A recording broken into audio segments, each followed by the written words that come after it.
Houses and Homes, written by Anne Morris, photographs by Ken Heyman. The world is full of houses.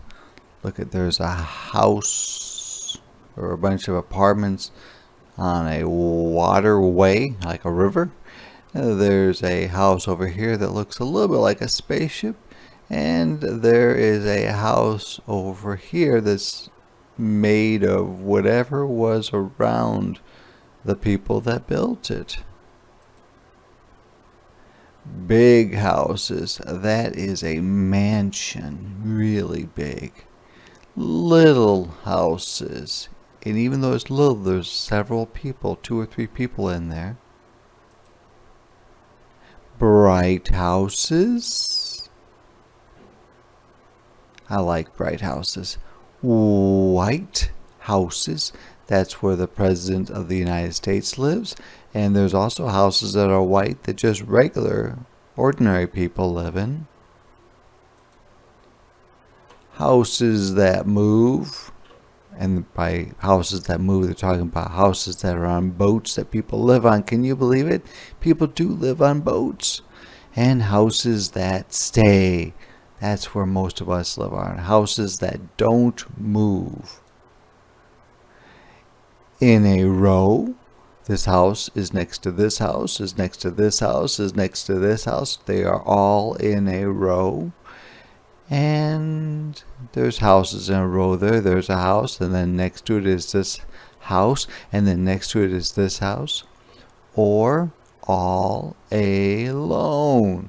This house is kind of in the country all by itself.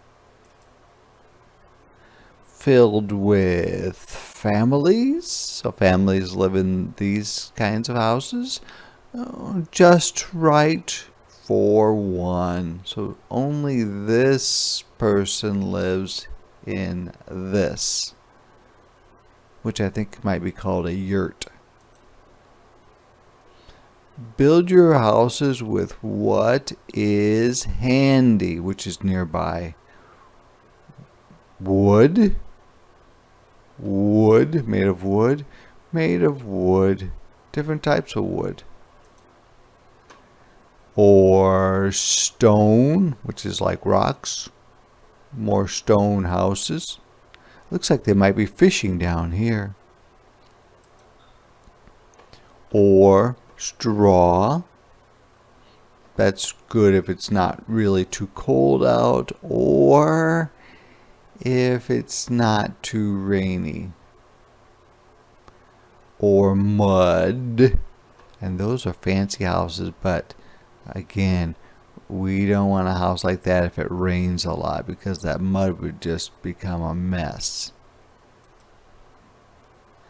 Or almost anything at all. So they just made it out of sticks and branches and trees and any sort of thing that they could find around them. Looks like he's reading, maybe a book even. Weave it, which is a little bit like sewing. Nail it, which is how most of our houses are made here in the United States.